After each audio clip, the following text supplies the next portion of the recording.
राधा के मन में सीमा की बात बार बार गूंज रही थी। मैं अमर से प्यार करती हूं। ये शब्द उसके दिल को किसी नुकीले खंजर की तरह चुभ रहे थे। उसने खुद को बार बार समझाने की कोशिश की कि अमर ने उसे भरोसा दिलाया है, लेकिन सीमा की बातों ने उसकी भावनाओं को झकझोर दिया था। अगले दिन सुबह राधा ने तय किया कि वह अमर से बात करेगी। वह अपनी साड़ी का पल्लू ठीक करते हुए झोंपड़ी की ओर बढ़ी, लेकिन जैसे ही वह दरवाजे के पास पहुंची, उसने देखा कि अमर और सीमा झोंपड़ी के बाहर खड़े होकर बातें कर रहे थे। सीमा की मुस्कान और अमर का सहज व्यवहार देखकर राधा का दिल बैठने लगा। उसने खुद को संभाला और झोंपड़ी के अंदर दाखिल हुई।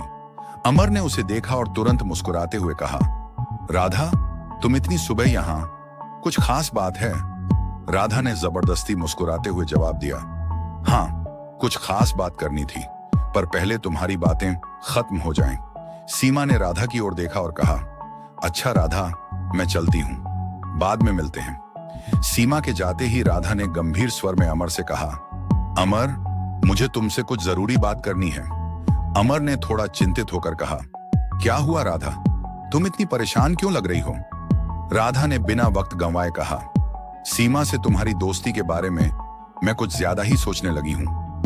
अमर ने उसका हाथ पकड़ते हुए कहा, राधा, मैंने तुम्हें पहले भी कहा था और आज भी कह रहा हूं, सीमा मेरी दोस्त है और मैं उसे उसी रूप में देखता हूं। पर अगर तुम्हें लगता है कि इस दोस्ती से तुम्हें कोई परेशानी हो रही है, तो मैं उससे दूरी बना लूंगा। तुम्हारा भरोसा मेरे लिए सबसे ज्यादा जरूरी है। राधा अमर की बातों से थोड़ी राहत महसूस कर रही थी, लेकिन उसके दिल में अब भी एक सवाल था। उसने धीरे धीरे कहा, अमर, क्या सीमा के दिल में तुम्हारे लिए कुछ और है? अमर ने चौंक कर राधा की ओर देखा।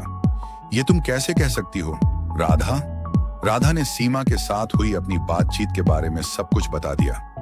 अमर ने गहरी सांस लेते हुए कहा, राधा, मैं तुम्हारे साथ हूं, मैं सीमा से बात करूंगा। अगले दिन अमर ने सीमा को अकेले में बुलाया। सीमा उसके सामने आई तो उसके चेहरे पर हल्की बेचैनी थी।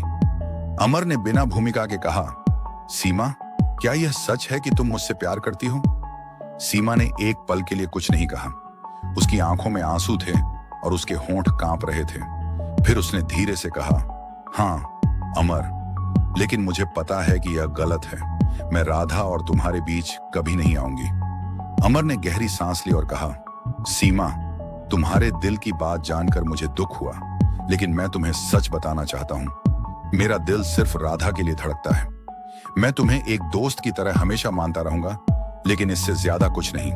सीमा ने रोते हुए कहा, मैं समझती हूं अमर, मैं कभी तुम्हारे रिश्ते में रुकावट नहीं बनूंगी, लेकिन यह दिल की बात थी जो मैं छुपा नहीं पाई। अब मैं यहां से दूर चली जाऊंगी ताकि तुम्हारी और राधा की जिंदगी में मेरी वजह से कोई परेशानी ना हो। अमर ने उसे समझाने की कोशिश की, लेकिन सीमा ने उसे रोकते हुए कहा, नहीं अमर, ये मेरे लिए ही सही होगा। तुम और राधा खुश रहो, यही मेरी दुआ है। सीमा ने गांव छोड़ने का फैसला कर लिया। उसने अपनी चूड़ियां और बाकी सामान समेटना शुरू कर दिया। राधा को यह देखकर थोड़ा अजीब लगा। उसने सीमा से पूछा, कहीं जा रही हो? सीमा ने मुस्कुराते हुए कहा, हाँ राधा, मुझे अब कुछ नया करना है, लेकिन मैं तुमसे एक बात कहना चाहती हूँ। अमर के साथ हमेशा खुश रहना, वो तुम्हारे प्यार के काबिल है। राधा की आंखों में आंसू आ गए। उसने सीमा को गले लगाया और कहा, तुम हमेशा मेरी दोस्त रहोगी, मैं तुम्हारे बिना अधूरी हूं। सीमा गांव से चली गई, लेकिन उसकी यादें राधा और अमर के दिलों में रह गईं। कुछ दिनों बाद राधा और अमर के बीच चीजें सामान्य हो गईं, लेकिन सीमा की कमी दोनों को महसूस होती थी। राधा ने अमर से कहा, अमर, मुझे लगता है कि सीमा ने जो किया वो उसकी सच्चाई दिखाता है। मैं चाहती हूं कि हम उसकी दुआओं को अपनी जिंदगी में बसाएं। अमर ने सहमति में सिर हिलाया और कहा, राधा, तुम्हारा प्यार मेरी ताकत है और सीमा की ईमानदारी हमें यह सिखाती है कि सच्चा प्यार त्याग में भी हो सकता है। अमर और राधा की जिंदगी फिर से खुशहाल हो गई, लेकिन सीमा की कहानी अधूरी रह गई। वो कहां गई? उसकी जिंदगी ने कौन सा मोड़ लिया? क्या वह अपने लिए कोई नई राह तलाश पाई? कहानी का अगला भाग पढ़ने के लिए इंतजार करें।